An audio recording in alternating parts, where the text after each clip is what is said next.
चंद्रशेखर आजाद के साथ संसद में भेदभाव के 3 सबूत, किसके इशारे पर चुप रखने की हो रही साजिश, सामने से करते हैं तारीफ और पीछे से बिछाते हैं जाल, कोई नहीं पूछता दलितों का हाल, खड़े हो रहे सवाल, सबसे ज्यादा हाजिरी संविधान का दिल से सम्मान, उठाया नगीना से लेकर संभल की जनता का सवाल। संविधान पर बहस के दौरान चंद्रशेखर आजाद का भाषण आधा भी नहीं हुआ था कि स्पीकर ने टोक दिया। इस पर भीम आर्मी चीफ फायर हो गए, वो इतना गुस्सा हो गए कि स्पीकर को उनका वक्त बढ़ाना पड़ा। इस दौरान चंद्रशेखर आजाद ने एक आरोप लगाया कि उनकी आवाज को दबाया जा रहा है।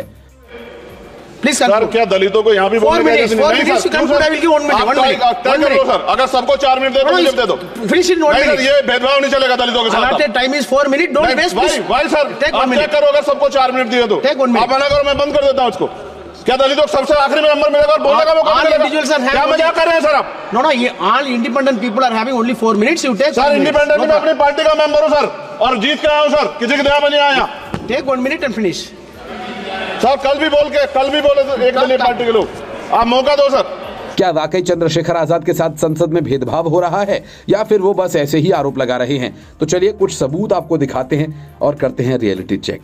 सबूत नंबर 1, चंद्रशेखर आजाद को स्पीकर ने 4 मिनट का वक्त दिया था, जबकि असदुद्दीन ओवैसी ने 9 मिनट 6 सेकंड तक भाषण दिया। पप्पू यादव ने 8 मिनट 35 सेकंड तक भाषण दिया।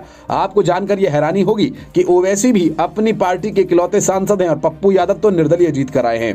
सबूत नंबर 2, चंद्रशेखर आजाद ने जैसे ही बोलना शुरू किया, काफी देर तक उनका माइक बंद रहा।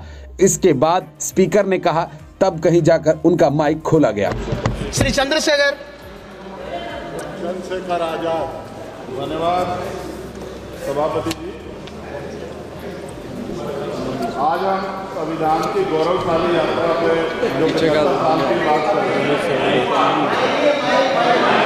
ये इनका काम है। धन्यवाद सभापति जी। आगे सर, आगे। सबूत नंबर 3, चंद्रशेखर आजाद को हमेशा आखिर में बोलने का मौका मिलता है, जबकि वो हर दिन संसद में मौजूद रहते हैं। 2 दिन पहले ही संसद में स्पीकर ओम बिरला ने चंद्रशेखर आजाद के भाषण की तारीफ की थी और बाकी सांसदों को उनसे सीखने को कहा था, लेकिन 2 दिन बाद ही चंद्रशेखर आजाद को ये आरोप लगाने पड़े। मूछें रखने पर हत्या होती है, महिलाओं पे, छोटे मासूम बच्चों पर रेप हिंसा होती है। एनसीआरबी का डाटा देकर डर लगेगा। यही 1 किलोमीटर में संविधान को जला गया और महाराष्ट्र के परभनी में अभी भी संविधान को नष्ट किया गया, उसकी कॉपी को।